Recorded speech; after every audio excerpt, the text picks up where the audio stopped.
Senior लोग खड़े हैं, पीछे आओ ना सब लोग।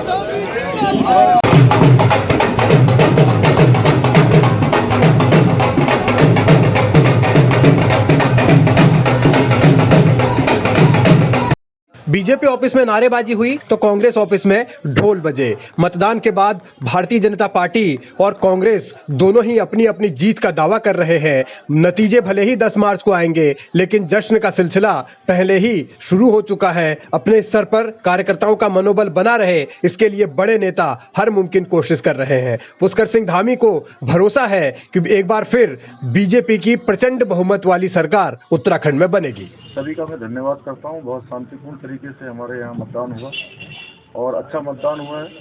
और जो 65% मतदान हुआ है वो कहीं ना कहीं सरकार को भी अप्रिशिएट किया है। और हम पूरी तरह से आश्वस्त हैं कि मतदान हमारे पक्ष में हुआ है, हमारी सरकार बनेगी, प्रचंड बहुमत की सरकार बनेगी। धामी ने जीत का दम भरा तो कांग्रेस भी पीछे नहीं रही। यहां तो 14 मार्च को वोटिंग खत्म होते ही प्रदेश कार्यालय में ढोल बजने लगे। कार्यकर्ताओं ने उत्साह जताया, भरोसा जताया और दावा किया कि सरकार उनकी ही बन रही है। मगर सवाल इस बात का है कि इस दावे का आधार क्या है। कांग्रेस कहीं ओवर कॉन्फिडेंट तो नहीं, कहीं ज्यादा मतदान जिन सीटों पर हुआ है, क्या कांग्रेस को ऐसा तो नहीं लग रहा कि जीत उनकी ही हो रही है, या फिर ये सिर्फ और सिर्फ एक सियासी शगुफा है? ऐसा लगता है कि मतदाता ने परिवर्तन के लिए वोट डाला है और एक बेहतर परिवर्तन के लिए वोट डाला है। हम भी झोली फैलाए मतदाता के सामने खड़े हैं। उसका निर्णय अब ईवीएम में बंद हो चुका है। हम प्रतीक्षा करेंगे मतगणना तक की प्रक्रिया की जो अंतिम कड़ी है उसकी। जब वो संपन्न होगी उसके बाद राज्य का भविष्य किस दिशा की तरफ हम लेकर के जा रहे वो निर्धारित हो जाएगा। मैं तब तक के लिए आप सबको बहुत शुभकामनाएं देता हूं।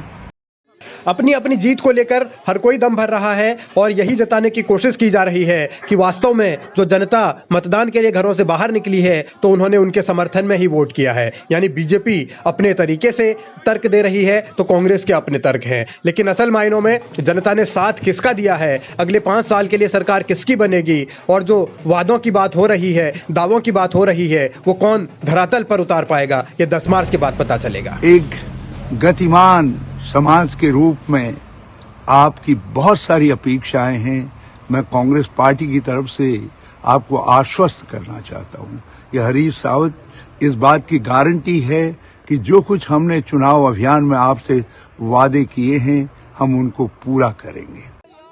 उत्तराखंड की सभी 70 सीटों पर इस बार कुल 65% वोटिंग हुई है, जो करीब करीब 2017 की ही तरह है। इसीलिए दोनों सियासी दल यानी बीजेपी और कांग्रेस इसका अपने अपने तरीके से आकलन कर रहे हैं। बीजेपी को लग रहा है कि ये सरकार के समर्थन में दिया हुआ वोट है, क्योंकि मतदान पिछली बार की तरह ही है और अगर एंटी इनकम्बेंसी होती तो मतदान ज्यादा होता। लेकिन कांग्रेस ये तर्क दे रही है कि बहुत सारी विधानसभा सीटों पर 80% से ज्यादा या फिर 70 से 80 के बीच या 60 से 70 के बीच अगर वोटिंग हुई है तो वो एंटी इनकम्बेंसी ही है। और ऐसी सीटों की संख्या ज्यादा है जहां मतदान का प्रतिशत 60 से 80% या 80% से ऊपर हुआ है, तो सरकार के खिलाफ लोगों का गुस्सा इस वोटिंग में दिखा है। यह कांग्रेस दावा कर रही है और इसी तर्क के जरिए कांग्रेस के लोग सत्ता में आने का भी दम भर रहे हैं। और कांग्रेस को यह भरोसा भी है कि उनकी सीटें 40 से ज्यादा आएंगी, और क्योंकि 80% से ज्यादा वोटिंग वाली सीटें हैं 6, 70 से 80 वाली जो सीटें हैं वो हैं 17, 60 से 70 वाली हैं 21, 50 से 60 वाली हैं 22 और 50 से नीचे वाली हैं 4